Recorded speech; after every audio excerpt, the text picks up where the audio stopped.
आप देख रहे हैं केईपी लाइव।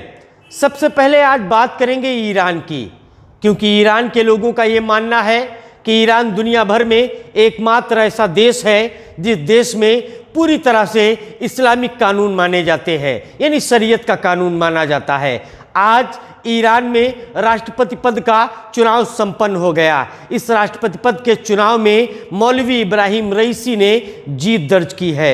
ईरान एक ऐसा मुल्क है जिस मुल्क में दो पैरेलल सरकारें चलती हैं। लोकतंत्र है, लेकिन लोकतंत्र की एक बहुत जटिल व्यवस्था है। जटिल व्यवस्था इसलिए है क्योंकि संविधान में सबसे बड़ा पद राष्ट्रपति का माना जाता है, लेकिन सुप्रीम पावर वहां के रहबर के हाथ में होती है। यानी मुल्क का जो रहबर होता है उसके हाथ में सुप्रीम पावर होती है, जो इस वक्त अयातुल्लाह अली खमनेई है। अयातुल्लाह अली खमनेई ईरान के सुप्रीम पावर कहे जाते हैं और ईरान की एक पैरेलल सरकार के सबसे बड़े धार्मिक नेता के तौर पर उन्हें जाना जाता है। तो ईरान में किसी भी फैसले को किसी भी वक्त पलट सकते हैं, इतनी ताकत उनके हाथ में होती है। ईरानी भाषा में या ईरानी लोग उन्हें अपना रहबर मानते हैं और रहबर की तरह उनके साथ बिहेव भी किया जाता है। यानी जो फैसला वो करें वो अंतिम फैसला माना जाता है और उनकी जबान से निकलने वाला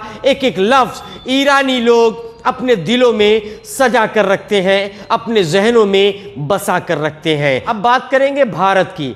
भारत का एक ऐसा राज्य जहां सबसे ज़्यादा मुस्लिम आबादी कही जाती है, जिसे जम्मू और कश्मीर के नाम से जाना जाता था, अब वो दो राज्यों में तब्दील हो गया है।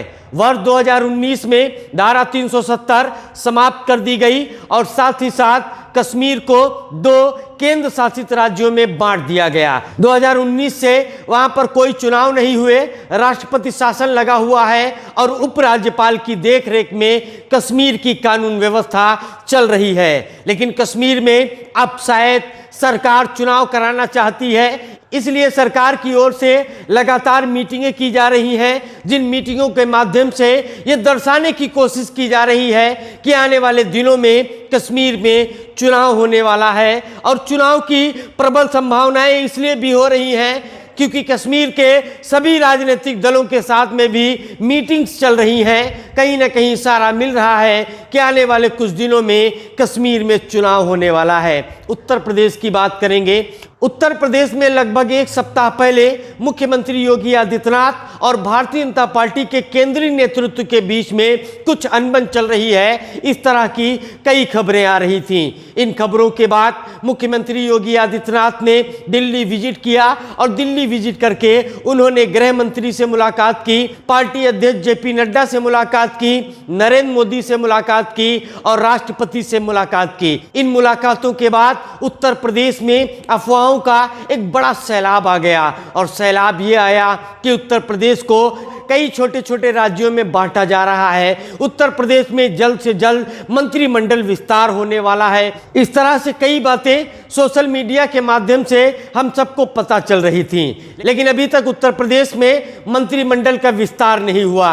लेकिन आज संगठन का विस्तार जरूर हो गया है। AK शर्मा यानी अरविंद कुमार शर्मा को भारतीय जनता पार्टी उत्तर प्रदेश का उपाध्यक्ष बना दिया गया है। अब ये कहा जा रहा है कि शायद उत्तर प्रदेश में मंत्रिमंडल का विस्तार नहीं होने वाला है। अरविंद शर्मा के बारे में अगर बात करें तो अरविंद शर्मा को केंद्रीय नेतृत्व का बहुत करीबी नेता माना जाता है और ये कहा जाता है कि ये नरेंद्र मोदी के बहुत विश्वास पात्र व्यक्ति हैं। उन्हें सीधे तौर पर उत्तर प्रदेश लाया गया था, MLC बनाया गया था और ये अटकलें लगाई जा रही थी कि जल्द ही उन्हें कैबिनेट में स्थान मिलेगा। ये भी अटकलें आ रही थी कि शायद उन्हें उप मुख्यमंत्री बनाया जाएगा, लेकिन ऐसा कुछ नहीं हुआ और अब उन्हें उत्तर प्रदेश भारतीय जनता पार्टी का उपाध्यक्ष बनाया जा रहा है। तो कहीं ना कहीं ये इशारा मिल रहा है कि उत्तर प्रदेश में कैबिनेट का कोई विस्तार नहीं होने वाला है। सूत्र ये भी बता रहे हैं कि मुख्यमंत्री योगी आदित्यनाथ कैबिनेट का विस्तार करने में कोई दिलचस्पी नहीं दे रहे हैं। उनकी अगर माने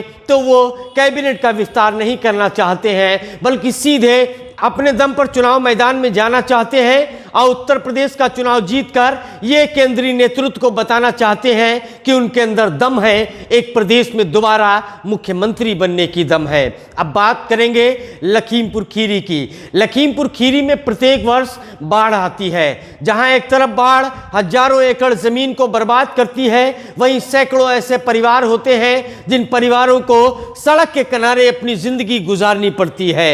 यानी बहुत से ऐसे गांव होते हैं जो गांव नदियों में समा जाते हैं, बाढ़ की भेंट चढ़ जाते हैं। बाढ़ का खतरा फिर लखीमपुर खीरी पर मंडराता हुआ दिखाई दे रहा है। अधिकारियों ने सतर्क किया है कि बनबसा बैराज से पानी बड़ी मात्रा में छोड़ दिया गया है, जिसकी वजह से लखीमपुर खीरी के एक बड़े हिस्से में बाढ़ आ सकती है। बड़े हिस्से से मेरी मुराद वो हिस्सा है जो हिस्सा शारदा नदी, घाघरा नदी के आसपास का हिस्सा है। इस हिस्से में फिर से बाढ़ आ सकती है, इसलिए अधिकारी पूरी तरह से सक्रियता दिखाते हुए उन गांवों में पहुंच रहे हैं जिन गांवों में बाढ़ का पानी बढ़ सकता है, आ सकता है और जनजीवन को अस्त व्यस्त कर सकता है। जहां एक तरफ जिलाधिकारी लगातार लोगों के बीच जाकर ये समझाने और बताने का प्रयास कर रहे हैं कि बनबसा बैराज से जो पानी छोड़ा गया है, उस पानी की वजह से लखीमपुर खीरी में बड़े पैमाने पर जनजीवन अस्त व्यस्त हो सकता है, फसलें बर्बाद हो सकती है। वहीं दूसरी तरफ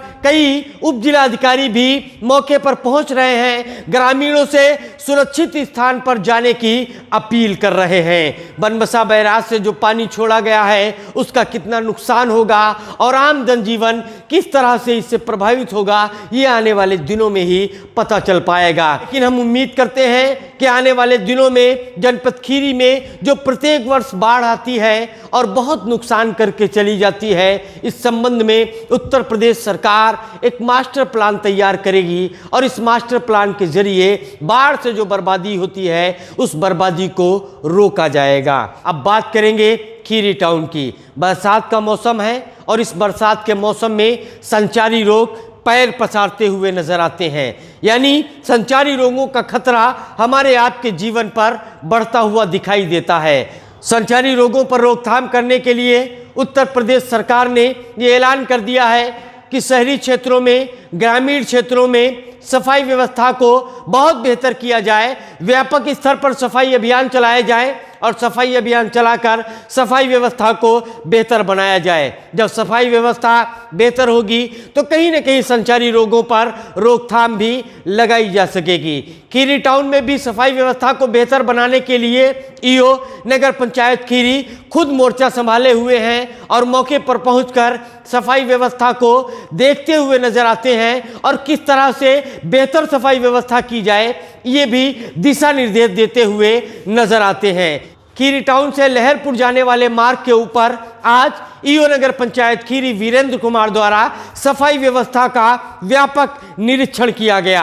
न सिर्फ निरीक्षण किया गया बल्कि सफाई व्यवस्था को कैसे बेहतर से और बेहतर बनाना है इस संबंध में दिशा निर्देश भी जारी किए गए। हम उम्मीद करते हैं कि नगर पंचायत खीरी के ईओ वीरेंद्र कुमार सफाई व्यवस्था को और बेहतर बनाकर जो संचारी रोगों का खतरा हमारे आपके सरों पर मंडरा रहा है उस खतरे को समाप्त करेंगे और कस्बा खीरी टाउन को एक स्वच्छ कस्बा बनाने का निरंतर जो उनका प्रयास चल रहा है उस प्रयास को सफलतम प्रयास में तब्दील करने का काम करेंगे। हमारे इस वीडियो को ज़्यादा से ज़्यादा लोगों तक पहुंचाने के लिए शेयर करें, लाइक करें, हमारे चैनल को सब्सक्राइब करें और अपनी कीमती राय कमेंट बॉक्स में देना ना भूलें। बहुत बहुत धन्यवाद।